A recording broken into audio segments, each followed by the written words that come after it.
አንተስ የፕሪቶሪያ ስምምነት ምን አመጣልን ምንስ አመጣብን? መልካም ሞገስ አመሰግናለሁ። እኔም እንደዚህ ዝግጅቱን አዘጋጅተ ይሄንን የሰላም ስምምነት ቀንን የተፈረመበት ቀን በማድረግ እንድንወያይ ስለጋበዝከን ማለት ነው። ገለታው ሰላም ብያለሁ። እንዲሁም አያና ያው እንግዲህ የፕሪቶሪያ ስምምነት አጋጣሚ ሆኖ ጦርነቱም የተጀመረበት ወቅት ላይ ነው የተፈረመው። ሁለቱም ነው አንድ ላይ ሆነው አሁን በትግራይ ተወላጆች ዙሪያ ጦርነቱ የተጀመረበትና በትግራይ ህዝብ ላይ ጄኖሳይድ የተፈጸመበት ዝክርም ታሳቢ ተደርጎ የዝግጅት እየተካሄደ ነው ያለው በዲያስፖራ በተለይ በዋናነት ያው ስምምነቱ እንዲፈጸም ደግሞ በሙሉነት እንዲፈጸም ያው ጥሪ የሚቀርብበት የተፈረመበት ቀንም ታሳቢ በማድረግ ማለት ነው። አንድም ገለታው እንዳቀረበው ነጣጥሎ ማየት አይቻልም። የጦርነቱ ወደ ጦርነቱ የወሰደው ሂደትና ጦርነቱ ራሱ እና የፕሪቶሪያ ስምምነት አንዱ እሱ ነው። ሁለተኛ ቀኑም ተመሳሳይ በሁለት ቀን በአንድ ቀን ነው መሰለኝ ልዩነቱ። ኖቬምበር 4 ጦርነቱ ጀመረ። ከሁለት ዓመት በኋላ ደግሞ ኖቬምበር 3 የፕሪቶሪያ ስምምነት ተፈረመ። እንዲሁም ያላቸው የኮዝ ኤንድ ኢፌክት ግንኙነት ሱራቱ እንድታነሳ ያስገድዳል። ሁለተኛ ደግሞ የተፈረመበት እና ጦርነቱ የተጀመረበት ቀን በተመሳሳይ ወቅት ስለሆነ ያው ወደ ጦርነቱ ያስገቡ ነገሮች ልክ ነው። የኢህአዴግ ችግር አንዱ ነው ገለታው ያቀረበው። ኢህአዴግ ኢንፋክት አሳውሳለሁ አገር ቤት በፕራይም ሚኒስተር አብይ ወደ ስልጣን እንደመጣ መቀለ ሄጄ ነበርና 2018 ወደዚህ ወደ አሜሪካ ከመምጣቱ በፊት ነው እንዲያው ወደ ሚያዝያ አካባቢ እንደዚህ ግንቦት ነው የሄድኩት እና ያኔ ከሶስቱ ወደዚህ ችግሮች አገሪቷ እየገባችበት ያለ ችግር ከከተቱት አንዱ ኢህአዴግ ወይም የኢህአዴግ መራሹ መንግስት የዲሞክራሲ እንትን ማጥበቡ ዲሞክራሲ ስፔስ ማጥበቡ ነው። ይሄ 100% የሚባል ምርጫ ዝም ብሎ በቃ አደገኛ የሆነ ሂደት እየፈጠረ እንደሆነ፣ ሁለተኛ በአገር ግንባታ ሂደት ኢትዮጵያን ያለ መስማማት ችግር ነው። ኦፍ ኮርስ በአለም ብዙ የአገር ግንባታ ሂደታቸው ያልጨረሱ ሀገሮች አሉ በጣም ያደጉና በፍጥነት ሄደዋል የሚባሉ በዛ ፕሮሰስ ማለት ነው ጭምር። ግን የኢትዮጵያ ደግሞ ትንሽ ከበድ ይላል። ሶስተኛው ኢህአዴግ ራሱ አራቱ ድርጅቶች ያላቸው ችግር ነውና እነዚህ አራቱ ድርጅቶች ሳይስማሙ ሲቀሩና ችግር ውስጥ ሲገቡ ዝም ብሎ ድርጅቱ ብቻ አይደለም ችግር ውስጥ የሚገባው እስም ዛው ድርጅቱ ራሱ መንግስት ስለሆነ ባውንደሪ መስመር ስላላበጀለ መንግስትም አብሮዛ ችግር ውስጥ ይገባል። እንደገና ቀላል የማይባል ቁጥር ደግሞ አጋብሰዋል። ይሄ አባል ይባለው አለ በጥቅም በምንም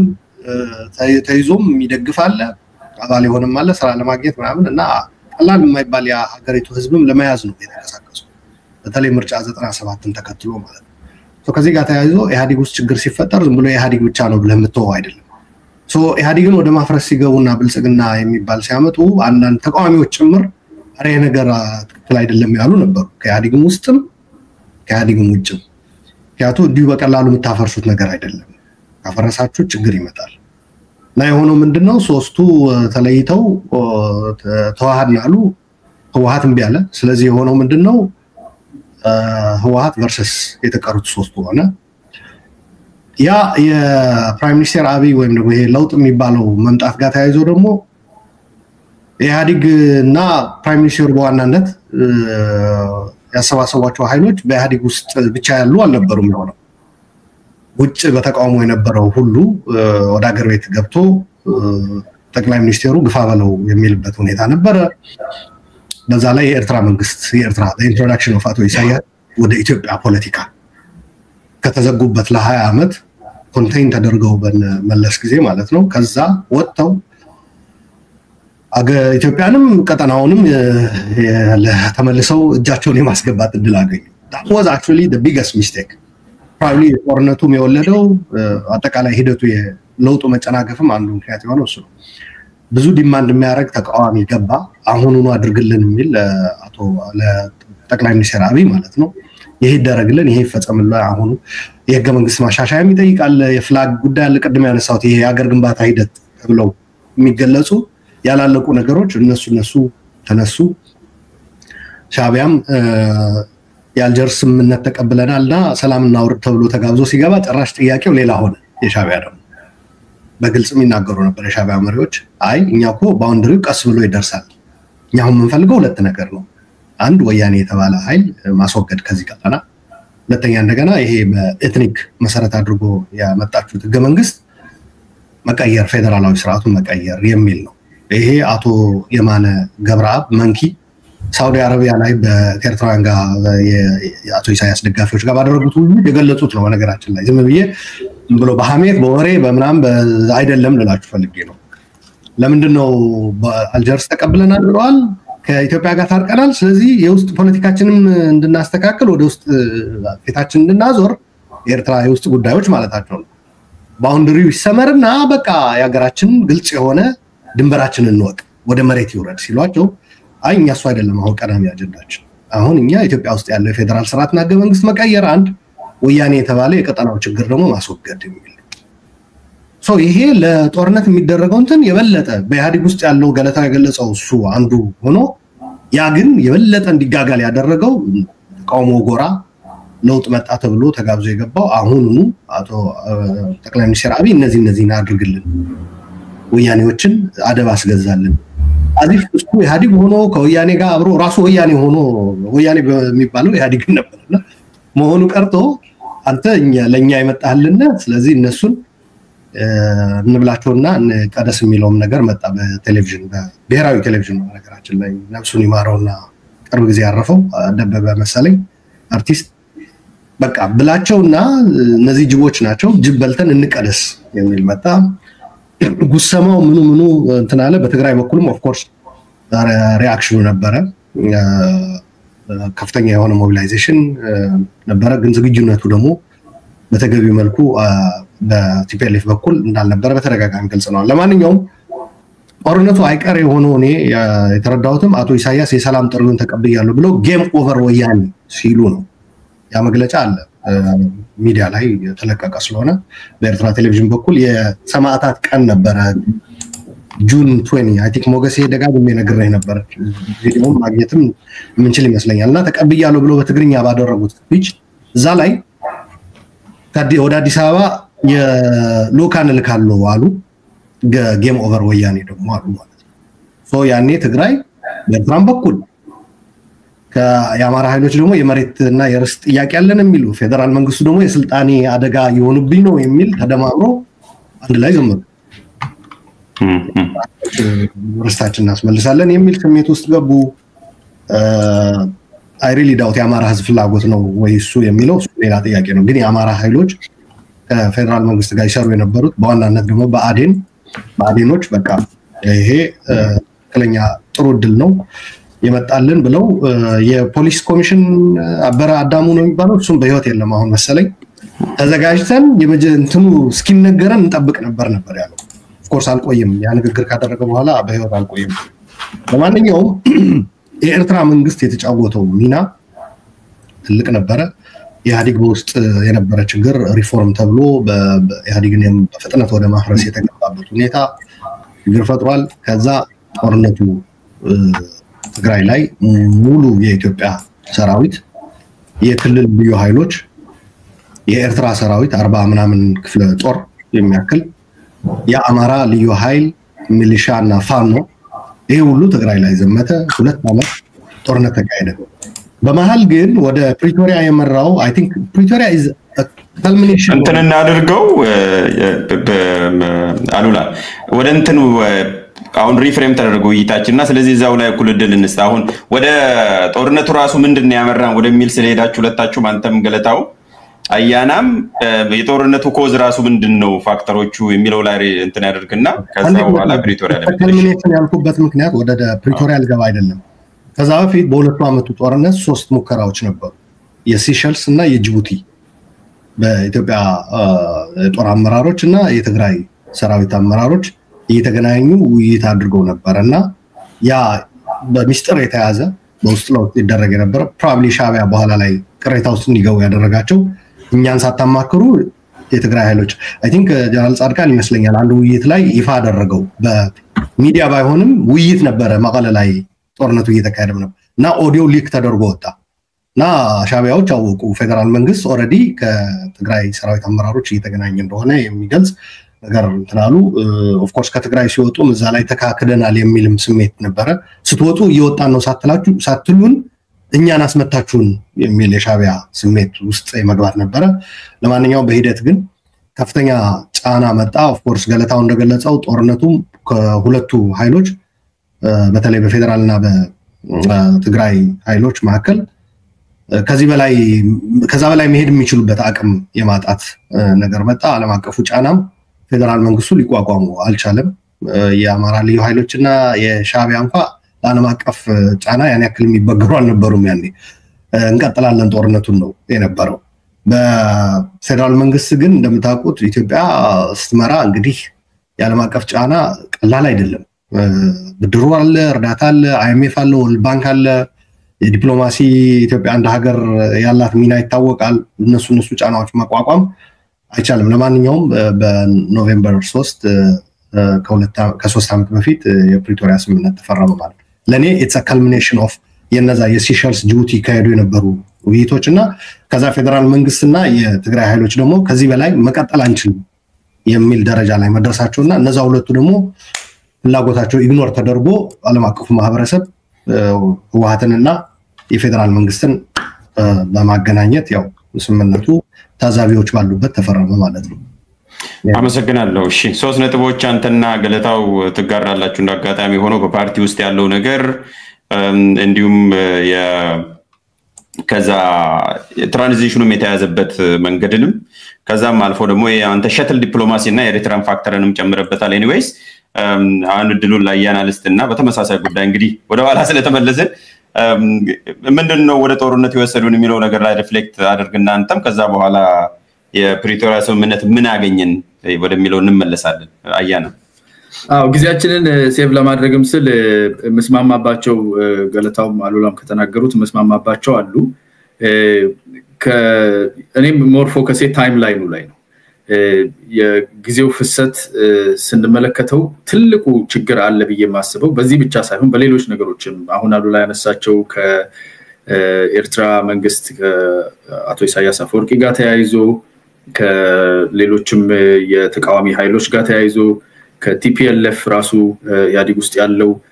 እነኚህ ሁሉ አካላት ትልቁ ችግር አለ ብዬ ማስበው አዲስ የመጣውን ለውጥና ስልጣንን የተቆጣጠረው መንግስት በጠቅላይ ሚኒስትር አብይ አህመድ የሚመራው ለኛ ያደርግልናል ወይም ይሆናል ብለው ያሰቡት አንቲሲፔት ያደረጉት ነገር እነሱ ያዩት ነገር ሞር ፕሮጀክሽን የራሳቸውን እይታ መልከታ የኃይል ሚዛን ነው ብለው ያሰቡትን ነገር አሁን በመጣው ለውጥ ላይ ፕሮጀክት አድርገው ወይም ስለው ነው እየተመለከቱ እየጠበቁ የነበሩት በኢሃዲግ በኩል የነበረው ነገር ከውስጥ ቀደም ገለታው ያነሳው ነገር እንዳለ ሆኖ ቲፒኤልኤፍ ያው ስልጣን መዋቅሩ ላይ የሚታወቅ ነው የሀገር የስልጣን መዋቅር ወደ ላይ የተሰበሰበ ነው አንድ ሰው እጅ እስከ መግባት ድረስ ወደ ላይ የተሰበሰበ ነው በስልጣን ዘመናት ሄደን ስንመለከት ከነገስታቱ ጀምሮ ስልጣን ሃይሊ ኮንሰንትሬትድ ነው ወደ ሴንተር እና ቲፒኤልኤፍ የነበረውን ቁጥጥር ለኃይለ ማርያም ለጠቅላይ ሚኒስትር ኃይለ ማርያም ደሳለኝ አሳልፎ ሲሰጥ የያዘበት መንገድ ነበር ያ ቁጥጥር ለመጀመሪያ ጊዜ ያንን ቢሮ ይዞ ያንን አይነት የኃይል አቅም የማዘዝ ኮማንድ ማድረግ የማይችል ጠቅላይ ሚኒስትር አድርጎት ነበር ያንን አይነት ተመሳሳይ ነገር በጊዜው እንቅስቃሴ ያደረገ የነበረው የቄሮና የሌላም አካባቢ ላይ ያሉ እንቅስቃሴዎችን ለማስከን ከሰፊ ማህበረሰብ የመጣ ከዛው ከፓርቲ ውስጥ አንድ ሰው ኮሮሞ የሆነ ሰው ወደፊት ለፊት ብናመጣ ሲሚላርሊ እንደ ኃይለ ማርያም ደሳለኝ አይነት ሮል ይጫወታል የሚል ግንዛቤ ነበር I think እሱ ክሩሻል ነው ብያስባለሁ ለዛም ነው የነበረውን የደህንነት ትስስር የገንዘብ ትስስር ዲፕሎማቲክሊ በውጭ ሀገር የተቀመጡ ሰዎችንና ያላቸውን ኃይል አቅም በጦር ኃይል ውስጥ ያላቸውን የመኮንኖች ስብጥር አቅም ጫና የኃይል ሚዛኑን አስልተው ከዚህ የተነሳ ይሄንን በዚህ መንገድ ማኔጅ ማድረግ እንችላለን የሚል መልከታ ነበራቸው ይሄ ነው ትልቁ ዲስአፖይንትመንት ፈጥሯል ብዬ ማስበው በተመሳሳይ ሻቢያ ምንለው በቅጽል ስሙ የህግደፍ ኃይል ወደ ኢትዮጵያ በሰላማዊ መንገድ ረጅም ጊዜ የፈጀውን የጦርነት ኖ ዋር ኖ ፒስ ፈርሶ ሲመጣ በቀላሉ ማሌብል የሆነ በቀላሉ ለዘውረው የሚችል ወጣት የሚመራው ብዙ መሬት ያለያዘ መንግስት ስለሆነ እንግዲህ አሁን ግብጽ ላይ ትላንትና አቶ ኢሳያስ የተናገሩት ፕሬዝዳንት ኢሳያስ የተናገሩትን ነገር ሰምተ ሊሆን ይችላል የብሔር ማንነቶችን ማክበርና ሪኮግናይዝ ማድረግ ኤትኒክ አይደንቲቲ ላይ ያለው ፎከስ የሚፈጥረው ግጭት ዓለም አቀፋዊ ነው ብለው ለዓለም አቀፉም ጠንቅ ነው ብለው እስከ መሳል ድረስ ደርሰዋል ቅድም አሉ ላይ የተከሰው ሙነት ነው ኤትኒክ የሆነ ቤዝ አለው ፌደራሊዝማችሁ እሱ ደግሞ ችግር ነው ብለው ያምኑ ነበር ለቀጠናው ችግር ነው ለዓለም ችግር ነው ብለው አሁን ትላንትናም ተናግረውታል ግብጽ ላይ ስለዚህ ያንን ለማስፈጸም ኢንፎርስ ለማድረግ ከቲፒኤልኤፍ ጋር ያላቸውን ቅራኔም ደግሞ ኢዛብ ለማወራረድም ሆነ ለሌላም ጉዳይ እሱን ሪዞልቭ ለማድረግ መጠቀሚያ ይሆነናል በቀላሉ ማሊያብል መንግስት ነው የመጣው ብለው ነው የመጡት እነኚህ ሚስካልኩሌሽኖች አይ ቲንክ ለመጣው ነገር የተቃዋሚው ኃይል ከውጭ የመጣው የተቃዋሚው ኃይል አንዳንዶቹ አሁን ውጭ ሆነው ተመልሰው ተቃዋሚ ሆነዋል ግማሹ ለህክምና ብለው ወጥቶ በዛው ቀርቶ ግማሹ ደግሞ እየታየውን ተብሎ በቦሌ የመጣ ነው በብዛትና እነኚህ ሰዎች ሮድ ማፕ ጽፈን ሰተናል የሚሉ ነበሩ አንዳንዶቹ መንግስት ላይ ያለ ስልጣን ላይ ያለውን አካል እኔ ነኝ የምመራው እስከ ማለት ድረስ ማለት ነው ሁለት መንግስት አለ የሚሉ ሮድ ማፕ ጽፈናል የሚሉ ማንፈቺ ማናስፈቺ ይሆናል የሚሉ እነኚህ ሊስት ማድረግልህ ከኦሮሞ ካማራ ከሁሉም ቦታ የመጡ የፖለቲካ ኃይሎች ለዛ መንግስት የነበራቸው ግንዛቤና አዲስ የመጣው ጠቅላይ ሚኒስትር እንዴት ሃንድል ይደረጋል ብለው ያዩበት ሚስኮንስትሩ ያደረጉት ነገር አለ ያላግባብ የተመለከቱት ያሰሉት ስሌት አለ ይሄ እኔ በታይም ላይኑ ላይ መጀመሪያ ማስቀምጠው ነው ይሄ ግንዛቤ የወለዳቸውን ችግሮች ኋላም ላይ ያያየን እንሄዳለን all the way እስከ ኖቬምበር 3 የፕሪቶሪያው ሴሽን ኦፍ ሆስቲሊቲስ ከሚፈረምበት ጊዜ ድረስ የሴሸልሱ ጅቡቲ የተባለው ከዛም ውጪ ያሉ አንዳንድ ማይነር የሆኑ ንግግሮች አንተም ጋር ከዚህ በፊት ተናግረዋለሁ የኦባማ አማካሪ የነበረ ሰው negotiations bloom in the dark like mushrooms ይላል አይደለ ምክክሮች እንደኛ አይነት ውይይቶች በጨለማ ነው የሚበቅሉት እንደ እንጉዳይ ይላልና በጨለማ የነበሩ ንግግሮችን እንዴት ያለኛ ታደርጋላችሁ የሚሉ የውስጥ ኃይሎችም አቶ ኢሳያስ አፈወርቂ መንግስት የመጣበት ምክንያት ራሳቸውን በዛ ጦርነት ውስጥ በዛ ግጭት ውስጥ ያላቸውን ተሳትፎ ያሰሉበት መንገድ ነው ሶቨሬን የሆነ መንግስት አድርጎ የተመንገዘነዘቡበት መንገድ አይታይምና ከዚህ የተወለዱ ነገሮች ኋላ ላይ እናያለን ስለዚህ የፖለቲካል መዋቅሩ ላይ በጸጥታው ላይ በጦሩ ላይ አለኝ ብሎ የሚያስበው ቲፒኤልኤፍ አለኝ ብሎ የሚያስበውን ኃይል እንዴት አድርጌ ይተከምበታል ለኔ እንደፈለኩ ማቀነው አመራር ካልሆነ መመልስበት ልጓም አለኝ ብሎ ያን ልጓም ለመጠቀም የሄደበት ኋላም ላይ በቀጥታ የጦርነት የመተኳኮስና የመገዳደሉ ነገር በሰሜን እዝ ላይ በተደረገው ጥቃት በግልጽ አደባባይ ወጣበት ከዛ በፊት ግን ግልጽ የሆኑ ምልክቶች እየታዩበት ማሰልጠን የኃይል ሚዛን እኛ አትችሉንም አይነት የሚል ፉክክር ውስጥ የተገባበት ነው ብዬ አስባለሁ አመሰግናለሁ አያና አንተንም እንግዲህ በነገራችን ላይ ቅድም አንድ ያነሳው ነገር አለና ስለ ፕሪቶሪያ ስናወራ ወደዛም ስለምንሄድ ስለሆነ እንዴት ሰክሰስፉል ሆነ የሚለው አሉላም አንስቷል አንተም ጨምረበታል አንደኛው ብዙ ሰዎች እንዳውም ሂስቶሪካል ፓራሌል ድሮ ማያረጉት ብዙዎቻችሁ ኦስሎ ፕሮሰስ የምታውቁ ይመስለኛል ባክ ቻነል ኔጎሲዬሽን የነበረ ሚዲያውን ዘግቶ ማንንም ሰው ሳያቅ ለረጅም ጊዜ ባክ ቻነል ላይ ነበርውና ሰክሰስ ስቶሪው አንደኛው ምክንያት የኦስሎ የተሳካው ውጭ ያለው ማህበረሰብ እንዳያውቅ ተዘግቶ በተለይ ሚዲያ እንዳያውቅ አድርገው ነው የሰሩትና የፕሪቶሪያም የሚመሳሰለው አንደኛው ባክ ቻነል መሆኑ ነው እንደምታስታውሱት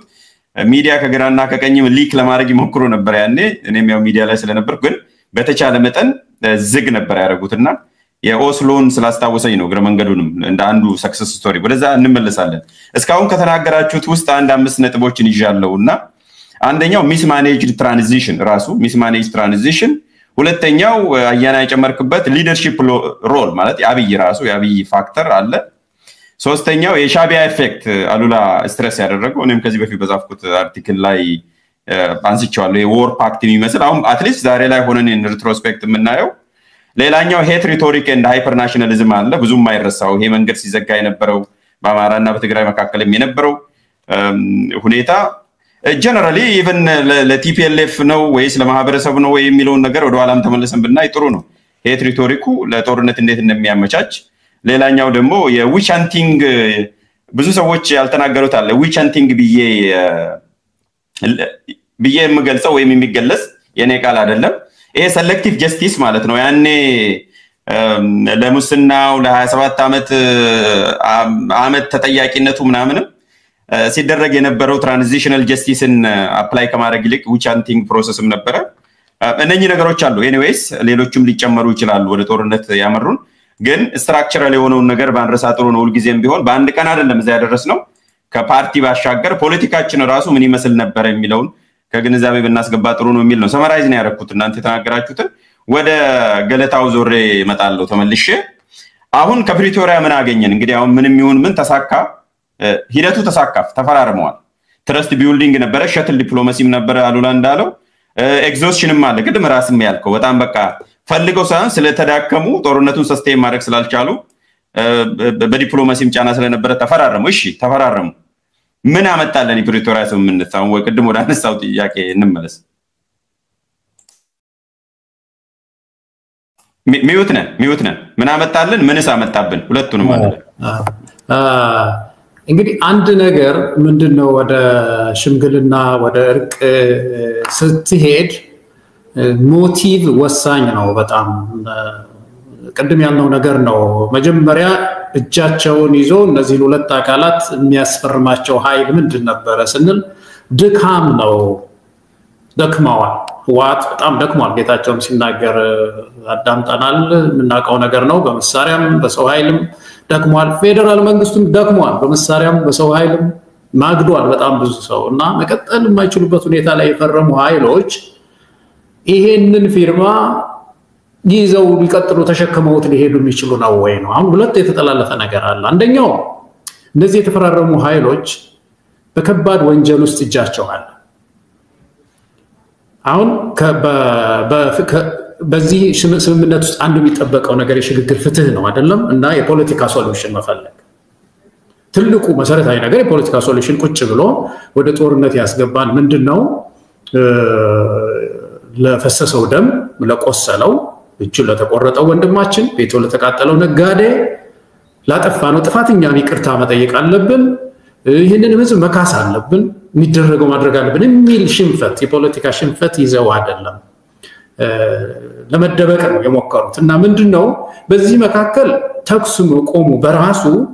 አንድ ትልቅ ውጤት ሆኖ ነው ምናየው እንግዲህ የማይካድ ነገር ነው ተኩስ ትግራይ አካባቢ የትግራይ ህዝብ ሰልችቶታል ኢትዮጵያ ህዝብ የአማራ ህዝብ ተኩስ ሰልችቶታል የአፋር ህዝብ ነዷል በሙሉ ስለዚህ ይሄ ተኩስ መቆሙ በራሱ ሞቲቭ ጥሩ ባይሆንም አንድ በጎ ነገር የሚመዘገብ ነገር ነው ነገር ግን በበጎ ህሊና in good faith ነው አይደለም የሚባለው በእንግሊዘኛ የተፈረመ ስላልሆነ ይሄ ስምምነት ምን ሆነ ሞገስ ባለፉት ሁለት ስንት አመታት ውስጥ የፖለቲካ መጫወቻ ሆኖ ታይዋል መጫወቻ ህዋት ሲፈልገው መጅረት የሚያደርገው ፌደራል መንግስቱን ለመክሰስ ነው የፕሪቶሪያው ስምምነት የፌደራል መንግስት ምንድነው አልጠበቀም ይላል ህዋት ድንገት ብቅልና ለምንድነው ያልጠበቀው ስትል የሚያብራሪያ ነገር አጠበቀም ግን ራሱን ደግሞ ህዋት ስትመለከተው ፕሪቶሪያው ስምምነት ላይ ከተጻፉት ስምምነቶች በሙሉ ሲጥሳቸው ታያል ለምሳሌ ከውጭ ሀገራት ጋር ግንኙነት ማድረግ አይችልም ይላል አይደለም ስምምነቱ ሲያደርግ ታየዋል ሌሎች ስምምነቱ ላይ ያሉ ነገሮችን አይፈጽማቸውም ግን ለፖለቲካ መጫወቻ ያደርገዋል ህዋት በዚህ በኩል በፌደራል መንግስቱም ደግሞ እንደዚሁ የፖለቲካ ጌም ነው የያዙት መጫወቻ ነው የያዙት እና በመካከል ስንድን ይመስላል ስንጠናከር ይሄንን ጣጣችንን የምንወጣው እንደገና በሌላ ሚሊተሪ ሶሉሽን ነው የሚሉ ነው የሚመስለው አሁን ያለው ድብዱብ የሚሊተሪው እና ፊልድ ማርሻል ንግግር ስታይ አብይ አህመድ ንግግር ስታይ በቃ አሁን አገግመናል አይነት ነገር አገግመናል እንደገና ልንዋጋ አይነት ነገር ነውና በአጠቃላይ ስምምነቱ የፖለቲካ መጫወቻ ሆኖ ነው የሰነበተው በመሃል የነበረው ተኩስ ማቆም በራሱ ለህዝባችን ትንሽ ፎይታ ቢሰጥም ግን የፖለቲካ መጫወቻ ሆኖ ነው ያየው ታውን ዲዲአር ብታይ ተግባራዊ ሲሆን አታይም እንደው መጫወቻ ነው የሆነው አንዳንድ ጊዜም እንደው ህዝብን ሲያታልሉ ታያቸዋል አሮጌ ነገር አምጥተው ሰብስበው ይሄው ትጥቅ ፈቱ ይላል ቆይቶ እንደገና ደግሞ የተደበቀ ነበር ሲል ፊልድ ማርሻል ተሰማለ በጣም የተንታታ ነገር ላይ ነው የቆየነውና ይሄ ነው ሌላው በጣም ኢምፖርታንቱ ነገር ይሄ ሽግግር ፍትህ ነገር ነው በጣም እኔም ከነከነኝ በእውነት ምንድነው አቶ ጌዲዮን ዶክተር ጌዲዮን ጢሞቴዎስ ናቸው መሰለኝ የሚመሩት የሽግግር ፍትህ ተባለ ስሙንም ሰምተን አናቀው በመሃል አሁን ባለቤታቸው ናቸው የሚመሩት አሁን ባለቤታቸው ይዘውታል የሰላም ወርሳዋለች የሰላም ስምምነት ተብሎ ምንድነው መስቀል አደባባይ ሰርቲፊኬት እና ዋንጫ ይሸላለማሉ እና በዛ ጊዜ እኔ የሚታየኝ ህዝብ ነው የደቀቀ የትግራይ ህዝብ የደቀቀ የአማራ ህዝብ የደቀቀ የአፋር ህዝብ ጦርነቱ ያለፈባቸው አሻራው ያለፈባቸው ቦታዎች ሁሉ የነደደ ህዝብ ምን ይበልሽ እስቲ ምንድነው የሚለው በዚህ መካከል እነዚህ ሰዎች እኮ አቀኛት የሽግግር ፍትህ ቢመጣ እኮ ተጠያቂ የሆኑ ሰዎች ናቸው የሚሸላለሙት ትንሽ ለዚህ ህዝብ እንኳን ምዝገባ አድርጎ የቆሰለ ቤቱ የተቃጠለ የሞተ ሰው ይጻፍ እና የሽግግር ፍትህ አይዞ ይመጣል ማለትም እኮ አንድ ነገር እኮ እና ይሄ ጉዳይ በዚህ ባለፉት አመታት ባለፉት 2 አመታትም ያላየነው ነገር ነው እና እኔ እንደበጎ ነገር የማየው ነገር አንድ ነው ይሄ ተኩስ ለጊዜው ማቆሙ ካልሆነ በስተቀር ሌላው ስምምነቱ የፖለቲካ መጫወቻ ሆኖ ነው ማየው እንግዲህ በሌላ አማርኛ የጊዜ መግዣ አድርገውታል ነው ጊዜ መግዣ አድርገው ትንፋሽ ሰብስበው ከዛ በኋላ እንግዲህ ባጭሩ የጊዜ መግዣ አድርገውታል የሚል ነው ያስቀመጥከው አንዱ ማለት ነው ሌሎች ነጥቦችንንም አንስታል ምናልባት በኋላ መመለስ ካልሆነ በስተቀር ከአማራ ክልል ጦርነት ጋር ዳይሬክትሊ የሚገናኝ ነገር አለ ወይ ብዙ ሰዎችም ሊንክ ስለሚያደርጉ ያንን ነገር እዚሁ አንስተን እንዴ ወይስ እንመለስበት የሚል ነው እንግዲህ ከቀውስ አዙሪቱ ጋር ተመልሼ እመጣለሁ በኋላ በመጣ የተሻለ ይሆናል እናነሳለን እሱ ላይ ያዝልኝ እንደ ጥያቄ ያዝልኝ ወደ አሉላ መጣለው አንድ ተኩስ አቁመዋል ስንል ተኩሱ ብቻ ነው በተኩሱ በመቆሙ ነፍስ አድኗል ነው በየለቱ የሚረግፈውን ህዝብ አድኗል ነው ሶ ከዛ በስተጀርባ የሰው ህይወት አለ ከጥይት የተረፈ በረሃብና በቸነፈርም የሚያልቅ ስላለ ህይወትን አድኗል በሚል ነው የሚተረጎመውና እሱን ስትረስ ማድረግ ፈልጋለሁ አሉላ ምን አስገኘልን ምንስ አመጣልን ምንስ አመጣ ያ ቀደም የኦስሎን ስምምነት ስታነሳ አስታወስከኝ አጋጣሚ ሙቪውንም አይቻለሁ ኦስሎ ማለት ነው የፕሪቶሪያ ተፈራራሚዎች ጉዞ ሄደው ያው ከጌታቸው ጋር እናወራ ነበር በጦርነቱ ወቅትም ቢዮንድ እንትን የነበረን አብሮ የመስራት ጓደኞችም ነን ሶ ከውይይት ከገቡ በኋላ እንደማይፈቀድ ንግግር ገልጾልኝ ግን ከመግባታቸው በፊት ፕሪቶሪያ እንደደረሱ ደውሎ ወሰን ነበርና እኔ ወደ ሙቪው ወደ ማየት ነው የገባሁት እነሱ ሲወያዩ ሙቪው እንደጋግም ወደ ማየት ባጋጣሚ ሆኖ የፕሪቶሪያ ስምምነት ብቻ ሳይሆን ጦርነቱ የተጀመረበትም ቅድም በገለጽኩት ተመሳሳይ ስለሆነ ልደት ቀኔም ኖቬምበር 4 ነውና ያኔ ጦርነቱ ሲጀመርም በርዝዴው ቀረና ወደ ስራ ነው ሄድኩት ጓደኞች ማን ከሰዎች ጋር ለመገናኘት ፕላን ነበር ዋሽንግተን ዲሲ ቀረ ቢዘገይም ሃፒ በርዝዴይ ኦኬ አመሰግናለሁ ያ ትናንት ነበር ፕሪቶሪያም ሲፈረም እቺ በርዝዴይ ላይ እንደገና እሱም መጣ እና ሙቪ አየው ያንን ምክንያት በማድረግ ኦስሎን አይቼዋለሁ ልፈልጌ ነውና በጣም ጥሩ ሙቪ ነው አይ ቲንክ ስኬታማ የሆኑ ውይይቶች የግድ በትልልቅ ተቋማትና በትልልቅ መሪዎች ታጅቦ ይካሄዳል ማለት እንዳልሆነ ኦስሎ ምክንያቱም የእስራኤልና ፍልስጤም በትልልቅ አገሮችና መሪዎች ተሞክሮም ቢብሏቸው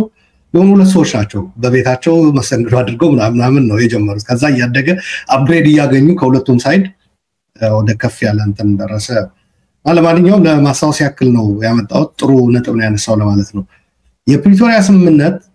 አንዱ ትልቁ በተለይ በትግራይ በኩልም ተወያዮቹ ሲነገራቸው የነበረ ተኩስ እንዲቆም አድርጉ ነው ሲባሉ የነበሩት በኋላም ገልጸውታል እነሱ በተደጋጋሚ ተኩስ የማቆም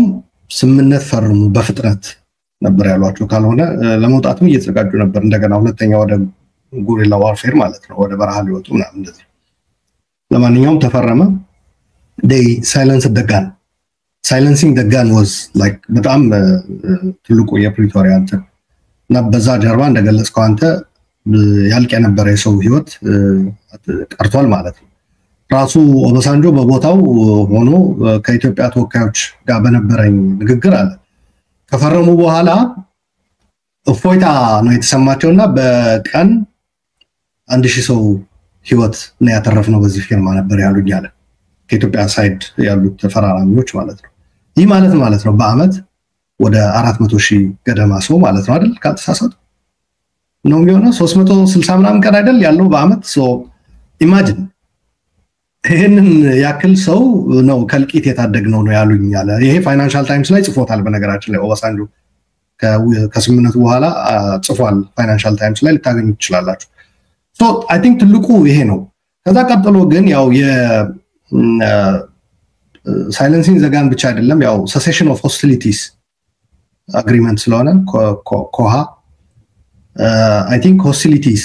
ወደ ጸብ ወደ ግጭት የሚወስዱ ነገሮችን የማስቀረትም ጭምር ነው። አንዱ አርቲክልም እንደዛ ነው የሚለው በነገራችን ላይ ከጥላቻ ንግግር ወደ ግጭት ከሚወስዱ ግጭት ቀስቃሽ ከሆኑ ፕሮፓጋንዳዎች እንታቀባለን ይላል። አክብሮታል ሌላ ነገር ነው። ገለታው እንደገለጸው እሱ ሌላ ታሪክ ነው ማለት ነው። አንዱ አስቀምጠዋል። ለተያ ያለንን ችግር በፖለቲካዊ ብቻ ፖለቲካዊ ችግሮችን እንፈታለን የሚል ነው። ወደ ህገ መንግስቱ እንመለሳለን። ሪስቶሬሽን ኦፍ ኮንስቲቱሽናል ኦርደር በትግራይም የፌደራል መንግስትም እነዛን ነገሮች እንዲያከብር ትግራይ ውስጥም የህገ መንግስታዊ ስርዓቱን መልሶ የመትከል ስራ እንደሚሰራ ያስቀምጣል።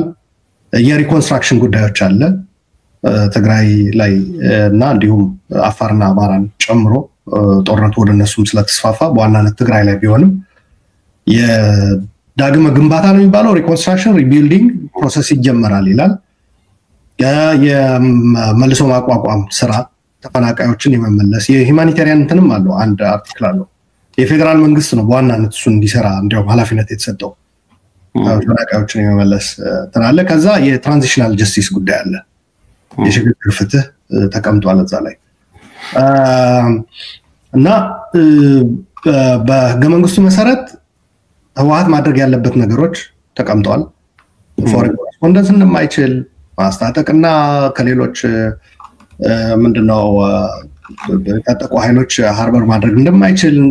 ሶኔን ሶፎርስ ተቀምጧል። ፌደራል መንግስትም በህገ መንግስቱ መሰረት የተጣለበት ኃላፊነት አለ።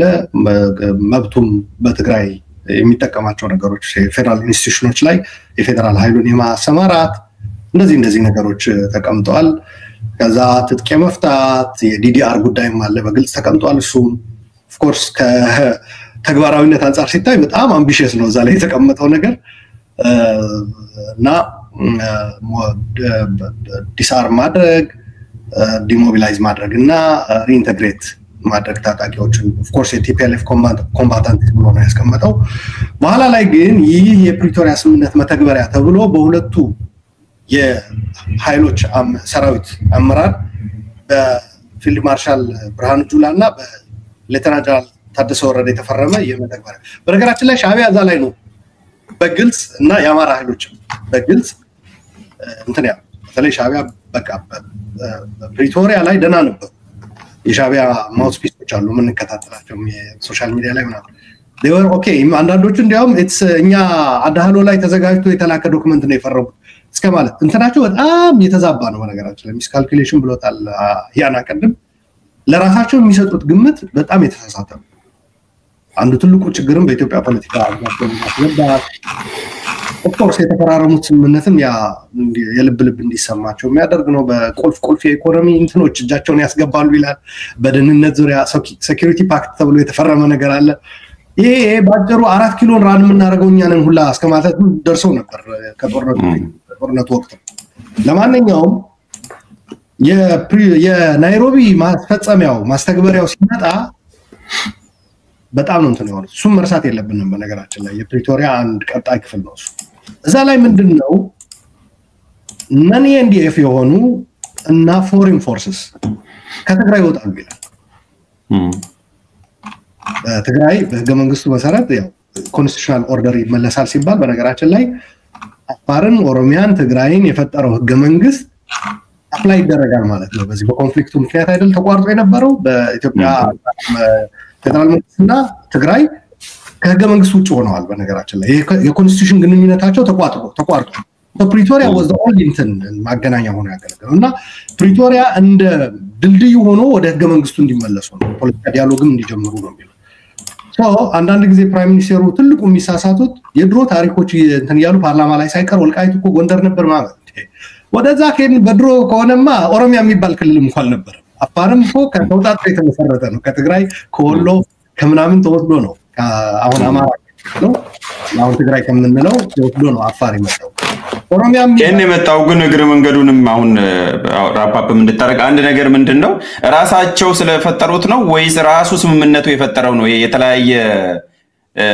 ለትርጉም የተጋለጠ አጻጻፍ ስለተጻፈ ነው ወይስ ራሳቸው መሪዎች የራሳቸውን ፖለቲካ ፍላጎትና ሞቲቭ ስምምነቱ ላይ ማየት ስለፈለጉ ነው ምክንያቱም እኔ ማየው አንድ ሁለት አንቀጾች ከዛ ውስጥ አንዱ ይሄ ነው ሪስቶሬሽን ኦፍ ኮንስቲቱሽናል ኦርደር የሚለው አንዱ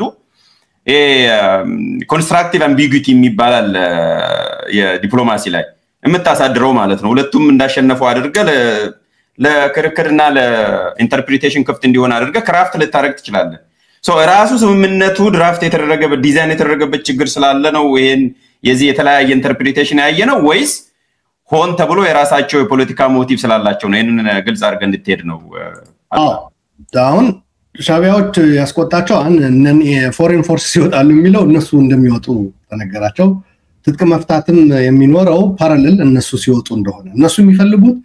ትጥቅ ፈቶ ትግራይ ከዛ በኋላ ያንን አረጋግጠው የመውጣት ነገር ነበር አሁን እንዳለው በነገራችን ላይ በህወሓት አንዱ ፍንካችና በሻቢያዎች ያለው ግንኙነት ገለታው እንደገለጸው አንዱ ጥሰትም ነው በነገራችን ላይ which is ልክ ነው ገለታው ያስቀመጠው በፕሪቶሪያን ስምምነት የሚጥስ ነው አንዱ ፍንካች በነደብረ ጽዮንና በህወሓት በሻቢያ ጋር ያለው ግንኙነት በነገራችን ላይ እሱ ድብብቆሽ አይደለም እኛም ዝም ብለን ተመራምረን ምንደርስበት ነገር አይደለም ይፋ የሆነ ጀነራሎች ልክ እነ ብርሃኑ ጁላ ቅድም እንደተጠቀሰው እንደሚናገሩት ወደ ጦርነት የሚወስደው በትግራይ በኩልም ማይክ በጨበጡ ቁጥር ስለ ከሻቢያ ጋር ስለጀመሩት ግንኙነት ብራግ የሚያደርጉ የጦር አመራሮች አሉ ይሄ በጣም አደገኛ ነው ለኔ በጣም ያሳስበኛል ሶ ሻቢያ ኢቭን አሁን እንደዛ አይነት ነገር ውስጥ እንኳን ቢገባ ያኔ ያኮረፈበት አንዱ ምክንያት ከፕሪቶሪያ ቀጥሎ የመጣው የናይሮቢ ስምምነት ከትጥቅ ማስፈታትና የውጭ ኃይሎችና ነን ኢኤንዲኤፍ መከላከያ ያልሆኑ ነን ኢኤንዲኤፍ እየደጋገምኩት ነው መከላከያ ያልሆኑ ማለት ነው ልዩ ኃይልም ሊሻም ፋኖ ምንም ማለት ነው ከየትም ይሁን ይወጣል ከትግራይ ግዛቶች ነው የሚለው እና ኮንተስትድ እንትኖች ብሎ ነው የሚያስቀምጣቸው እንትኑ ላይ በቴሪቶሪዎቹ ግን ባጭሩ ምን ማለት ነው በሌላ አነጋገር ይወጣሉ ሲል ከሌላ አይደለም ትግራይ ይወጣሉ ማለት ነው ከኢትዮጵያ ይወጣሉ አይደለም ያለው ኦር ከሌላ እነሱ መጥቶበት ከሚባል ቦታ እንዲወጡ አይደለም ምዕራብ ትግራይ እና ደቡብ ትግራይ ላይ ያለው ሁኔታ ነው ከዛ ደግሞ በሰሜን በኩል ደግሞ ኤርትራ ያዘችው እስካሁን ድረስም ይዛው የቀጠለች ቦታዎች አሉ ሶ ይሄ አንዱ በጣም ትልቁ በጦርነቱ ተሳታፊ የሆኑ ኃይሎች እንዲበታተኑ ያደረገው ይሄ ጀነራል ጻድቃን እንዳስቀመጠው ፕሪቶሪያ እኮ አንዱ የጠቀመን አንድ ላይ ወጉን የነበሩ ኃይሎች እንዲለያዩ ሆነዋል የሚል ንግግር አድርጎ ነበርና ተለያይቷል ምንም ጥያቄ የለውም ፌደራል መንግስት የራሱ መንገድ መረጠ በቃ ካሁን በኋላ ትግራይ ላይ ጦርነት አልቀጥልም ማለት እነዛ ደግሞ አይ መቀጠል አለበት በተለይ በሻቢያ በኩል በግልጽ ነው ፕሬዝዳንቱ ራሱ ተኮላሸብን እኮ ነው ያለው በትግርኛ ተኮሊፍና ማለት እኮ በቃ ተደናቀፍን ተኮላሸብን በነገራችን ላይ የሻቢያ ለአማራ ኃይል ፍላጎት ሌላ ልትለው ይችላል ፌደራል የሚፈልገው ሌላ ልትለው ይችላል የሻቢያ አንዱ ሰው ዝም ብሎ የተለያየ እንትን ሊሰጠው ይችላል ሻቢያ ኢትዮጵያ በራሷ አቅም ኢትዮጵያን የሞጋት ጦርነት እየተካሄደ ብሎ ነው የሚያስብ ሶ ይሄ ለምን ይቆማል ነው ሻቢያ ምናልባት እዛ ላይ ያሉላ አንድ ትንሽ ግን ካውንተር የገለጸው ዝቅ ብሎ ሊገለጽ የሚችለው በዛ ስር ምንድነው እኔ የማየው ኢትዮጵያ ራሷን እየወጋች እንደሆነ ወስዶ በትክክል እየተሳካልኝ ነው ከዛ ዝቅ ብሎ ግን ቲፒኤልኤፍ በድሎኛልና እንደዚህ ዘግቶ 20 ዓመት በመሪነት በነበሩበት ጊዜ አሸንፈውኛል ኢትዮጵያን ይዘው ሶ ልቀጣቸው ይገባል ከትግራይን ማጥፋት አለብኝ ምናምን የሚሉት እነሱ ዋናነት ብዙ ኢትዮጵያዊ የሚስተው የሻቢያ እቅድ በዚህ ጦርነት ተሳካልኝ የሚለው ኢትዮጵያውያን በራሳቸው ኢትዮጵያን ሞጋታቸው አንዱ እጅ ኢትዮጵያዊ ቀኝ እጁን ይዞ ግራ እጁን ገዝግዞ ሲቆርጥ ማየት ነው ይሄ አይ ቲንክ ፕሪቶሪያ አንዱ ሻቢያ እንደዛ ያደረገ መቀጠል የሚችልበት እድል ዘጋበት አንድ ጥያቄው የሚነሳው እዚሁ ላይ ያሉና ሌላ ነገር ነው ያ ኤግዛክትሊ እዚህ ጋር አሁን የሚነሳው ዛሬ ላይ ጥሩ አሁን አንድ ነጥብ ስላነሳ እኮ ነው ካውንተር ፋክቹዋል ተኮሊፍና ወይም ተጨናገፈብን ተቋረጠብን ካለ ቤዚካሊ ህወሓትን እንዳናጠፋው ተከለከልን ነው ኤኒዌይ እንደዛ ከሆነ ታዲያ ከህወሓት ጋር እንዴት ሊሰራ ቻለ ከ3 ዓመት በኋላ እቅዱ እንደዛ ከሆነ ይጋጫል ብዬ ነው ዛሬ ላይ እንዴት አብሮ ሊሆን ቻለ ለኔ እነሱ ህወሓት ለማጥፋት ተኮላሸብኝ እንትና ምክንያቱም ከህወሓት ጋር ከሰራ ምንድነው ያቺ ኢትዮጵያ ራስን በራስ መምታት የሚያስቀጥለው ውሃ ተገኘ ሰው እሷን ማስቀጠሉ የሚያሳይህ እንዲያውም the main አጀንዳ ያ አይደለም አሁን ጌም ኦቨር ወያኔ ነው ግን ያለው አይደል ጌም ኦቨር ወያኔ ኮነ ወደም ወያኔ ጋር ይሰራል ማለት ነው ቀደም አያና ያነሳው እኔ የሚያነሳውት ነበር ይሄ ህገ መንግስት ኤትኒክ የሆነ እንትን አንፈልገው አሁን እዚህ ላይ ኢትዮጵያን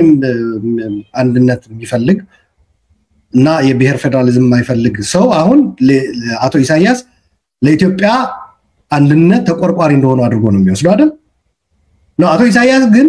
ያንኑ ኢትዮጵያዊ አስመራ ከጋበዙ በኋላ ኢትዮጵያ አይደለም የሚል የመገንጠል ጥያቄ ያለው ደግሞ ጠርተው ያስተናግዳል ያስተናግዱታል ኢትዮጵያ የምትባል ብለው ጭራሽ የ3000 የሚባለው ተረተረት ነው 3000 ዓመት የሚባል የላትም 60 ምናምን ዓመት ታሪክ ነው ያላት እሱም እንግሊዞችና አሜሪካኖች የግድ በቃ ካልቆመሽ ብለው እየደገፉ በኋላ ላይም ወያኔን አምጥተው በየጊዜው የመጡ ከኃይለ ሥላሴ ጀምሮ እስከ አብይ ተላላኪ ተብሎ ነው በሻቢያ የሚገለጹት ኢትዮጵያ መሪዎች ሁሉ ተላላኪ ናቸው በዛ ላይ ሻቢያም እኔም በማስወገድም ወደ ስልጣን በማምጣትም ሚና ነበረኝ ብሎ ነው የሚናገረው ሶ አሁንም ኤኒ ታይም ላስወግደው ይችላል ከኔ ጋር ያልተስማማ ሶ ከስር ያሉት ነገሮችን ተዋቸውና በዋናነት ሻቢያ ከፕሪቶሪያ ጋር ተያይዞ የተቋረጠበት አንዱ ነገር ቢኖር ኢትዮጵያውያን አንዱ ኢትዮጵያዊ ላይ በማነሳሳት የመምታት ነገር ብሎ ከዛ ወደ ላይ ከፍ ስትል ኦፍ ኮርስ የውሃ የባህር ጉዳይ ይመጣል ይሄ ባለፈው ሞገስ ነገር ያለው የውሃና የባህር ጉዳይ ሲነሳ የተለያዩ በየጊዜው የነበሩ የኢትዮጵያ አመራሮች ይገጥማቸው የነበረ ፈተና በውስጥ ያሉ ብዙ ናቸው ግን የውስጥ ግጭቶችን ማስቀጠል ነው አንዱ የነበረው ምክንያቱም ኢትዮጵያ ፎከስ ሆና የባህር በር የአባይ ውሃ ጉዳይ የመልማት መብቷን ይመጠቀም ምናምን ነገር እንዳይኖር ማለት ይህ ስል ግን የኢትዮጵያ መሪዎችም እንዝህላል ሆነው ለዚህ ክፍተት ራሳቸው የሰሩት ሚና በመርሳት አይደለም አብይም በዚህ ተጠያቂ ነው በኢህአዴግም ጊዜ የነበሩ ተጠያቂዎች ናቸው ከሱ ከዛ በፊት የነበሩ በደርግ ጊዜም ተጠያቂ ናቸው ምክንያቱም ያው የውጭ ኃይል እንደምታውቁት ቀዳዳ አስፈጥረለት ነው የሚገባው እንጂ ቀዳዳውን በጊዜ ቤትን አስተካክለህ የቤት ስራን ከጨረስ መግባት አይችልም ሻቢያ በራችንን ከፍተን ሻቢያም ሌላውም እንዲጫወቱ አደረግን የሚል ነው መለሳለው ለእንትና ምድልስት ብዬ ነው የቀረውን ነጥብ ያዘልኝና በዛው ላይ መልሰን እንትንላለሁ ሌሎቹ ብዙ እየተበቁ ስለሆነ አያና በዚህ ጉዳይ ላይ አንተም ተመሳሳይ ሐሳብ ስጥና የቀረ ነገር ካለ ሎላ እንደተለመደው ያዘልኝና በኋላ ያይዘት ይሄዳል አያና ምን አመጣልን ምንስ አመጣብን ፕሪቶሪያ ምን አመጣብን የሚለውን ነገር እኔ ያው ጥቅሙ ብዙ ስለሆነ ኢቭን አሁን ባለበት ስቴት ሙሉ በሙሉ ተፈጻሚነት ለማግኘት አስቸጋሪ በሆነበትም ሂደት ቅድም እንደተባለው የሚያድነው የሰው ህይወት ከዚህ በፊት አቶ ጌታቸው ረዳም ተናግሮታል ምን ያህል ሰው የሞተ እንደነበርና ከዚህ ያህል ቀን ቀድመን ብናደርገው ኖሮ ብሎ በጸጸት የተናገረውን እናውቃለንና የዚህን ያህል ህዝብ ህይወት ማትረፍ መቻል ትልቅ ነገር ነው የሰው ህይወት በምንም ስለማይተመን ማለት ነው እኔ ምን አመጣብን ምለው ከታይሚንግ አንፃር ከጊዜ አንፃር ይሄንን ጦርነት ለማሸነፍ የፌደራል መንግስት መውሰድ የነበረባቸው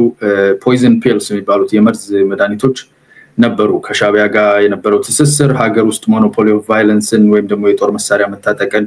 ከመንግስት ስትራክቸር ውጪ የበተነበት አዋጅ እነኚህ ነገሮች ይዘው የመጡትን ጣጣ ሳይሰበስብ ወደ ፕሪቶሪያ ለመግባት የተሄደበት ፍጥነት ኢን ሃይንሳይት ይሄንን ኮሬክት ማድረግ ሳይፈታ ጉዳዩ ሳይፈታ በፊት መሰብሰብ ሞክረዋል አስተዋውሳለሁ ኤርትራ ላይ የሚሰለጥኑ የአማራ ልዩ ኃይል ማሰልጠን እንዲያቆም እነኚህ የወጡ ጊዜ ትንሽ መደናበር ነበር ውጭ ሀገር ያለው ኃይል ኦሬዲ ከሻቢያ ጋር በተሳሰረ መንገድ እንዴት አድርገው ፕሮፓጋንዳ እንደሚሰራ እንዴት አድርገው ሌላ ግጭት ሌሎች ክልሎች ላይ እንደሚከፈት ፕሮፓጋንዳ ማኑፋክቸሪንግ እና ማስተባበር ማሰልጠን ውስጥ ኦሬዲ ተገብቶ ነበርና ያንን የመቀልበስ ስራ ሳይሰራ ወደ ስምምነት መገባቱ ኢን ሃይንሳይት አሁን ያለንበትን አይነት ውጥንቅጥ አዛምቷል በያስባሉ ሙሉ በሙሉ ባያስቀረው እንዴት እሱ ሊታቀብ ይችል ነበር የሚለውን በእርግጠኝነት አሁን አውትላይን ማድረግ አልችልም የዋሪፍ ስለሆነ የቢሆን ትንተና ስለሚሆን ግን በዛ ደረጃ እንያዘው ያመጣልን ነገሮች ቅድም እንደተነሳው ደግሜ ስትሬስ ማድረገው የሰው ልጅ ህይወት የወጣቶች ህይወት እየረገፈ የነበረበት ስኬል በተለይ መጨረሻዎቹ ቀናት በጣም አሰቃቂ የሆነ ነበር because እንደተባለው ያሉት ሁለት ፕሬሸሮች ናቸው በቲፒኤልኤፍ በኩል ያለው የአቅም ፕሬሸር ነው በጦርነቱ የደጀን አቅም የምግብ የተተኳሽ እነኚህ ነገሮች አቅም ሙሉ በሙሉ ዲፕሊት ያደረገበትና pretty much በአቅም ደረጃ ካፒቹሌት ነው ያደረገው ማለት የሚቻልበት ነው በመንግስት በኩል በፌደራል መንግስት በኩል ደግሞ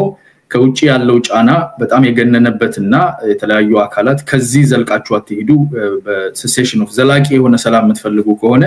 በሴሴሽን ኦፍ ሆስቲሊቲ ፈታ የሚባለው ፕሬሸር ነበር ኢንተርናሊም እነሱ ያላቸው ፍላጎት በተለይ ለወደፊት ኢትዮጵያ ላይ ፖለቲካው ምን ሊመስል ይገባል ከሚለው ያለ ኢንተርናል እና ኤክስተርናል ፕሬሸር ነው የሚያመጣው ስለዚህ መቆሙ ትልቅ ጥቅም ነው ሌላኛው በጣም ወሳኝ ነው በየማስበው በኔ እይታ የትግራይ ህዝብና ቲፒኤልኤፍ በእውነተኛ ማንነቱ ተገናኝተዋል ከዚህ ስምምነት በኋላ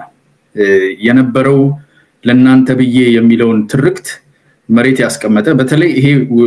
ስምምነት ከተደረገ በኋላ የፌደራል መንግስት ስምምነቱ የሚፈቅድለትን ካፓሲቲ ተጠቅሞ አለመሳተፉ ሲጋበዝ አለመግባቱ እኔ 53 ቀበሌ 50 ምናምን ቀበሌ ተይዞብናል ይውጡ የሚባለው ነገር ራሱ ውሉን ላለማስፈጸም የሚጠቀሙበት እግር መጎተቻ መንገድ ነው because ከታች ሲያወሩ እንደነበር አብረው ሲሰሩ እንደነበር ይሄ ሲሸረብ ጽምዶ ተብሎ አሁን የሚያቸፈጭፉት በኋላ ሲሸረብ የነበረ እንደሆነ በግልጽ አቶ ጌታቸውም ተናግረዋል ኢንተለጀንሱም ይሄንን ነው የሚያሳየው ይሄንን በአንድ በኩል ይዞ በዚህ በኩል ደግሞ የፌደራል መንግስቱ ተስቦ እዛ ውስጥ ገብቶ ግጭት እንደገና ከተቀሰቀሰ አሁንም የትግራይ ህዝብ አዳኝ መስሎ ቲፒኤልኤፍ ራሱን ለመሳል የሚያደርገውን ጥረት ያዛምት ነበርና ብቻውን መተው ህዝቡ እንዲያየው ማንነቱን ከነጉለቱ ከነሙላቱ ምን እንደሚፈልግ ዛሬ ተናገረው እንዴት ነገ እንደሚያብል እንዲያየው አማራጮችንም እንዲያበጅ መንገድ ከፍቷል በያስባለው ሶ በዘላቂነት ለሚኖረው ወደ ህገ መንግስታዊ ማዕቀፍ የመመለስ በኢትዮጵያ ውስጥ ያለው የትግራይ ህዝብ የፖለቲካ ተሳትፎን ሌሎች ትርክቶችንም በመሻር ዙሪያ ይሄ አይ ቲንክ ትልቅ ጥቅም ነው በያስባለው ኔክስት የሰዎችን ህይወት ከማዳን ባለፈ ኔክዳይ ገጹ ትክክለኛ ገጹን ለማየት እንዲችል ቲፒኤልኤፍ ውስጥ ጥሩ ሰዎች እንዳሉ ለህዝባቸው እነተም ለመሞት የሚፈልጉ ሰዎች እንዳሉ ጄኒውን ሰዎች እንዳሉ ያንኑ ያህል ደግሞ በየትም ፍጩ ዱቄቱን አምጪ የሚሉ ተፈናቃይ ከተመለሰ የኛ ህልውና ሳይረጋገጥ የናንተ ህልውና የፈለገውን ይሁን የሚል እይታ ያላቸው ትላንትና ጄኖሳይድ ፈጸመብን ከሚሉት ከሻቢያ ኃይል ጋር ተቃቅፈው በቀደም እግር ኳስ ነበር ወደ 200 መኪና ነው ሄደው ምን ያህሉ እንደተመለሰ አላውቅም ድንበር ተሻግሮ ማለት ነው ኳስ መራገጥ ደረጃ ድረስ በአንድ ዓመት ውስጥ እንደሚተቃቀፉ ከሆነ ትግራይ ህዝብ ይታዘባል ያንተ ባይዘው የኮሌክቲቭ ኢንተለጀንሱን በፖለቲካ ትንሽ ላቅ ያለ ነው ኢትዮጵያ ውስጥ ካሉ ማህበረሰቦችና ይሄንን እንዲያይ እድል ተፈጥሮለታል በያስባለው ይሄ ትርፍ ነው በያስባለው ሌላ አነስተኛ ናቸው በየማስባቸው ጥቅሞች አንደኛው የፌደራል ያው እንግዲህ አንድ ሀገር ሉዓላዊነት ድንበር ነው ከድንበር ቀጥሎ የአንድ ፖፑሌሽን ነው እንትን የሆነ የተረጋገጠ የጸና አንድ ማህበረሰብ ቁጥር ነው ህዝብ ማለት ነው ከዛ ቀጥሎ መንግስት ነው እና መንግስት ጠንካራ መንግስት ቀደም እንዳልኩት ሞኖፖሊ ኦፍ ቫዮለንስ ያለው ኃይል ያለው መንግስት ነውና መንግስት ራሱን ሪስትሬንግተን የማድረግ የማቆም ተቋማትን የማጠናከር በሚሊተሪም በተለያየ መንገድ ይሄንን እድል አግኝቷልና ወደፊት ለመሄድ አይ ቲንክ ጥቅም ይኖራል በየማስበው ይሄኛው አንደኛው ጥቅም ነው ሌላኛው ፕሬሲደንት ሴት አድርገናል ከዚህ በኋላ በመንቀጥልበት እንደ ኢትዮጵያ ስንቀጥል በብሔርም ሆነ በአንድ ክልል ውስጥ ያሉ ኃይሎች የፖለቲካ ድርጅቶች ለሚፈልጉትና ለሚያደርጉት እንቅስቃሴ ምላሹ ምን ሊሆን እንደሚችል መጨረሻው ህዝብ አስፈጅቶ ምን እንደሚሆን ባይሆንና ከዚህ ባነባር ይሻላል ግን ለትምህርትና ጤነኛ የሆነ መንገድ እንድንወስድ ኔጌቲቭ ቢሆንም ፕሬሲደንት ሴት አድርጓል በያስባለው አንድ መጨረሻ ይሄኛውን ፓርት ተቀደል አንድ ነገር መንካት የምፈልገው ስለ አሁን አሉ ላይ የተናገረው ነገር ላይ ስትራቴጂክ የሆነው የሻቢያ እይታ የህግደፍ እይታና ታክቲካል የሆነው መለየት ያስፈልጋል አሁን ታክቲካሉ እዚህ ጋር ተኮሊፍና ይላል ከዛ በኋላ ትንሽ ተመልሶ እዛ ይሄዳል ቀያይራል ስትራቴጂክ የሆነው ግን እሱ እንዳለው በአንድ እጅ የራስህን እጅ እንድትቆርጥ ማድረግ ነው ወጪ የሌለው አንተው ራስህን ተደበደብልኛለህ የሚለውን ማሰራት ነው ይሄንን የሚያሳየን ቀደም እሱ ያነሳው ኦነግ እዛ ነበረ ግንቦት 7 እዛ ነበረ ሌሎች ኃይሎችም ምንም አይነት የፖለቲካ ፖሊሲ ይኑርህ as long as ኢትዮጵያ ውስጥ ጦር መሳሪያ የምትተኩስ ከሆነ ስፖንሰር ትደረጋለህ ይሄም ያሳያል ሌላኛው የአማራን ህዝብ ሴንተር አድርጎ አማራ ጨቋኝ በዳይ ምናምን የሚለውን ትርክት ሲያፋፍም የነበረ ኃይል ከዛ መጥቶ ኢህአዴግ ስልጣን ላይ ሲወጣ ወደ ትግራይ ህዝብ ዞሮ የትግራይ ህዝብ ልዩ ተጠቃሚና በዝባዥ እንደሆነ ያለውን ፖለቲካ ትርክትም ሲነዛ ነበር በቀደም ባደረጉት በዓል ላይ ኦሮሞማ የሚል ትርክት ይዞ መጥቷል። ሶስቱን ትልልቅ ብሔሮች ኢትዮጵያ ውስጥ ያሉ ፖለቲካሊ ፕሮሚነንት የሆኑትን ሶስት ብሔሮች ባለፈው 50 ዓመት ውስጥ ቀያይሮ ተጠቅሟቸዋል። እነኚህ ግልጽ የሆኑ ኤቪደንሶች ናቸው። ስትራቴጂው ኢትዮጵያን ራሷን እንድትመታ ማድረግ ነው። ታንክ ዩ በጣም አመሰግናለሁ። በሬዎቹ አንስተው ነበር። አሁን ተረኛው በሬ ማን ነው? የአራቱ በሬዎች ታሪክ ባለፈው ጨርሰን በሬዎቹን ጨርሰን አራተኛ ማን ነው ተረኛው የሚለውን አንስቼ ነበርና ለአንተ ነበር ያነሳሁት። በጣም ኮንሳይዝ ስለሆንክ አያና ቴንክ ዩ ፎር ዛት ያገዝከን ስለሆነ እዛው ላይ ጥያቄ ልጠይቅ በኋላ ከመመለስ ፕሪቶሪያ አለ ብለህ ታስባለህ? ስለዚህ ኦቨርኦል ይሄን ሁሉ ሪቪው ካረክ በኋላ አለ በህይወት? ምክንያቱም ብዙ ሰዎች ፕሪቶሪያ እኮ ከፈረሰ ቆይቷል በህይወትም የለም እንደሌለው ቁጠሩ የሚል ነው ግራና ቀኝ የሚሰማውና በአንተ እይታ ፕሪቶሪያ ስምምነት አለ ብለህ ታስባለህ ወይ ባጭሩ? እንግዲህ ቴክስት ቱ ታንጎ ይላሉ አይደል? ለታንጎ ለመደነስ ብቻን ካልጨለልክ በስተቀር አይቻልም፣ ሁለት መሆን ይጠይቃል። ቅድም ገለታውም ነክቶት ያለፈው ነገር እሱ በጀነራሎቹና በፊልድ ማርሻል በኩል ያለው ወደ ጦር የሚያመራ የሚመስል ሬቶሪክ ወይ ንግግር አንስቶታል። on the other hand ግን ማየት ያለብን እኔ I think በነ ጀነራል ምግበይና በነ ደብረጽዮን በኩል ያለውን የቲፒኤልኤፍን ስትራክቸር ህግደፍ የሰጠው አሳይመንት ብዬ የማስበው መጀመሪያ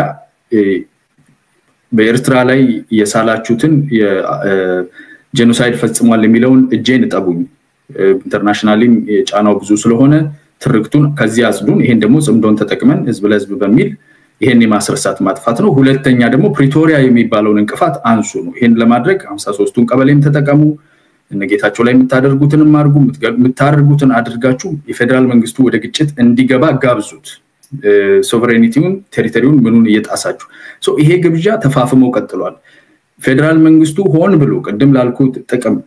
because የትግራይ ህዝብና ቲፒኤልኤፍ ውስጥ ያለውን አካል ይሄንን አካል ማስተያየት በጣም ወሳኝ ጥቅም ፖለቲካዊ ጥቅም ስለሆነ ለዛ ተብሎ የሚደረገው ትግስት እስካሁን ድረስ የፕሪቶሪያው አግሪመንት በህይወት አለ because አግሪመንቱ cessation of hostility thus far we don't see hostility የለም፣ አልተታኮሱም እነኛ አካላት። ስለዚህ አለ በመጨረሻው አንድ ሐሙስ ቀርቶት ነው ያለው። እንደ ቲፒኤልኤፍ እና እንደ ህግደፍ አቋም ቢሆን ከሞተ ቆይቶ ነበር ነው ብዬ ማስበው። እንግዲህ እሱም ኢንተርፕሪቴሽን የህግ ባለሙያዎች በተለየ መልኩ የሚያያሉ። በስሙ አትታለሉ በማስታወቂያው የሚሉ አሉ። ስሙ cessation of hostility ቢልም የሚጥለው ግዴታ ቅድም አሉላም ሲዘረዝር የነበረው ሌላ ነው። ለምሳሌ ኮንስክሪፕት አታደርግም፣ ዲዲአር ታደርጋለህ፣ ይሄን ዲያሎግ ታመጣለህ የሚለው is certainly beyond the cessation of hostility. So existence እየጠየቀኝ ከሆነ exist ያደርጋል። implementation እየጠየቀኝ ከሆነ percentile of implementation almost zero የምትለው ደረጃ ላይ ደርሷል። except መተኳኮሱ ከመቆም በዘለለ implement መደረግ አልተቻለም። የመጀመሪያው ዙር ዲዲአር disarmament and demobilization የተሞከረው አለ፣ ከዛ ውጪ ላግ አድርጎ ቆሟል። ኤግዚስተንሱ አለ ወይ የምትለው ኤግዚስተንሱ የሚያበቃለት የፌደራል መንግስትና ቲፒኤልኤፍ የያዘው ኃይል መታኮስ ሲጀምር ሆስቲሊቲ ሪግናይት ሲያደርግ ያኔ ሞቷል እንላለን። ስለዚህ ስቲል አለ የሚለው ነው የሚይዘው። እስቲላኛው ዚምባል ኤግዛክት እኔ ያልኩት ኢቨን ከሴሴሽን ኦፍ ሆስቲሊቲ በላይ ነው የሚረዱት ነው ያልኩት። ተረድተኝ ከሆነ ሴሴሽን ኦፍ permanent cessation of hostility I mean ensuring lasting peace through permanent cessation of hostility አለ ራሱ የሚለው እንደዛ ነው የሚለው እኮ እንደዛ ነው የሚለው። So agreement for lasting peace through permanent cessation of hostility ስለሚል ብዙ የህግ ባለሙያዎች ይዘቱንም ሲያዩ ቅድም የዘረዘር ነው it is really beyond the immediate cessation of hostilities የሚለውንም ስለሚያዩ በሚል ነው ያመጣሁት። ተግባብተናል። ዞሮ ዞሮ hostilities ከሌለ ድረስ እስትንፋሱ አለ በሚል ልውሰድልህና ቅድም ገለታውን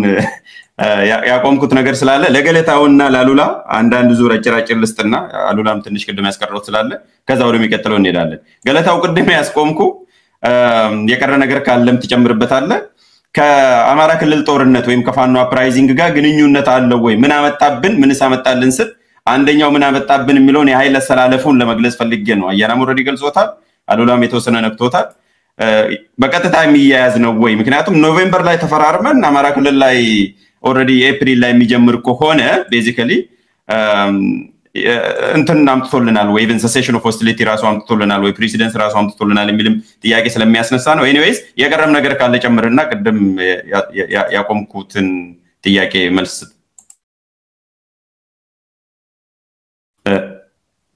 አሚዩት አድርግ ራስና ወንድሜ አያና መጨረሻ ላይ ባነሳው ይሄ አሁን የጠየቀው ጥያቄ በህይወት አለ ፕሪቶሪያ የለም የሚለው ላይ ጥቂት አስተያየት ብቻ ልስጥና የአማራ ክልል ያነሳው ጉዳይ ላይ አስተያየት ሰጣለሁኝ። የዚህ ፕሪቶሪያ ስምምነት መቼም እንግዲህ የህግ ሰዎች በህግ አግባብ ዲፋይን ሊያደርጉት ሊበይኑት ይገባል። ግን እኔ የህግ ባለሙያ አይደለሁም። እንደው በፖለቲካው ውስጥ እንደሚሳተፍ ሰው ግን ለኔ ይሄ ስምምነት ፈርሷል። ከዚህ በፊት ያፈጻጸም ጥያቄ ነበር ስናነሳ የነበረው። በመሃል ግን በተለይ ፌደራል መንግስቱ እንዲፈርስ ፈልጎ ነበር። ለዚህ ምክንያት አለኝ። አንዱ ምክንያት ምንድነው? ተወደደም ተጠላም ይሄ ፊርማ የተካሄደው በቲፒኤልኤፍ እና በመንግስት ፌደራል መንግስት መካከል እንደዛ ነው የሚለው። እነዚህ ሁለት ኃይሎች ናቸው ፊርማውን ያደረጉት እና በመሃል አንድ ነገር ተነሳ። ህወሓት በምርጫ ቦርድ በኩል ትዕዛዝ ተሰጠው ወይ እንደ ፓርቲ ተመዝገብ አለበለዚያ እናፈርሳለን የሚል ነገር መጣ እና መጨረሻ ላይ የተወሰነ ደብዳቤ ልውውጥ ከተደረገ በኋላ ፈረሰ። እንግዲህ ተመልከት፣ አሁን በምርጫ ቦርድ ተቀባይነት የለህም ተብሎ ፈርሷል። አንዱ ሆልደር አንዱ የዚህ ፊርማ ያዥ ለምንድን ነው የሚፈርሰው ነው ይሄ ትልቁ ጥያቄው። አሁን ፌደራል መንግስት በሁለቱም በኩል ስታይ ለምሳሌ በቲፒኤልኤፍ በኩል ስታይ በምርጫ ቦርድ የመጣችው ቀጭን ነገር እኮ ናት። ምንድን ነበር የተባለው? ስብሰባ አድርግና እኛንም ጥራን ከምንድነው ከዚህ ከምርጫ ቦርድ የተወሰኑ ሰዎች ጥራን እንደዚህ አድርግና እንደገና ተመዝገብ ይባል። በጎ ህሊና ቅድም ያለው ጉድ ፌስ ቢኖር እኮ ይሄንን አድርጎ መመዝገብ ይቻላል። በፌደራል መንግስቱ በኩል ደግሞ ስታይ ይሄን ቢዘለውስ ሪኢንስቴት ቢያደርገውስ ለሰላም ሲባል ለፕሪቶሪያው ስምምነት ሲባል ማለት ነው። የፕሪቶሪያው ስምምነት መስመር እስኪይዝ ኤክሰፕሽናል በሆነ መንገድ ቲፒኤልኤፍን አይቶ ቢያቆየው አብረው እየሰሩ ይሄ ዲዲአር ጉዳይ የትግራይ እንደገና ከፌደራል መንግስቱ ጋር ያለው ኮሙኒኬሽን እስኪስተካከል ኖርማላይዜሽን እስኪመጣ ድረስ አቆይቶ ወደ ምርጫ ቦርድ የሚሄድበት ነገር ቢመጣ ይሄ ከባድ ነገር አይደለም። ፌደራል መንግስቱም ይሄን ማድረግ ከባድ አይደለም፣ በቲፒኤልኤፍም ከባድ አይደለም። ሁለቱም ፈቃደኞች አሉ እና በዚህ መካከል ቲፒኤልኤፍ እንግዲህ በምርጫ ቦርድ ፈርሷል ማለት ነው። በምርጫ ቦርድ ከፈረሰ ፌደራል መንግስት በቀጥታ እንደ ፓርቲ ኮሙኒኬት ሊያደርገው አይችልም። አንዳንድ ወገኖች ሲናገሩ ሰማለሁኝ ለምንድነው ግንኙነቱ ከፌደራል መንግስቱ ጋር ነው እንጂ ከምርጫ ጋር ቦርድ ጋር መሆን የለበትም ሲሉ ሰማለሁ። ምርጫ ቦርድ ማለት ያው መንግስት እኮ በመንግስት መዋቅር ውስጥ ያለ አንድ አካል ነው። ስለዚህ እሱ የከለከለውን አብይ አህመድ ዝም ብሎ ኮሙኒኬት ማድረግ አይችልም። ስለዚህ እንደዚህ ተጠላለፈ ነገር ውስጥ እንዲገባ አንዱ ተስማሚ እንዲፈርስ ተደርጓል። ስለዚህ እኔ ፕራክቲካሊ ይሄ ስምምነት ዝም ብሎ ራስን ማታለል ካልሆነ በስተቀር አለ የትግራይ ህዝብ የሚመለከት ነው የሚባለው ነገር ራስን ማታለል እንደገና ሌላ ዶክመንት ያስፈልጋል። እንደገና ሌላ ዶክመንት አድርጎ ካልሆነ በስተቀር ፈርሷል የሚል እምነት ነው ያለኝ። አንድ ሁለተኛው ነገር እንደው ወደዚህ ወደ አማራው ክልል ከመምጣቴ በፊት አይ ቲንክ የሆነ ሆሊስቲክ የሆነ አፕሮች ያስፈልግ ይመስለኛል። የኢትዮጵያን ፖለቲካ በአጠቃላይ ስናየው ይሄንን ስምምነት የተስማሙ የተፈራረሙ ኃይሎች ህወሓት በአንድ በኩል ቤቱ እየተቃጠለ ነው፣ በጣም ፈርሷል። በአንድ በኩል ስምረት የሚባል ፓርቲ ከፍተኛ የህወሓት ባለስልጣናት የነበሩ ሌላ መስርተዋል። በቀደም አሉላ ሲናገር ሰማሁ ትግራይ ውስጥ ሌላ አንድ ፓርቲም እንደዚሁ ከህወሓት የወጣ ተመስርቷል አሉ። ለደብረጽዮን ለብቻቸው ወለዶ የሚባል ተመስርቷል እና ህወሓት እየተቃጠለ ነው ያለው። በትግራይ ህዝብ ዘንድ ያለው ሌጂቲሜሲ ቶታሊ ነው። በሌላ በኩል ፌደራል መንግስት ላይ ያሉትን ደግሞ ተመልከታቸው። ብልጽግና ፈጥረናል የሚሉትን በአዴንን ተመልከተው።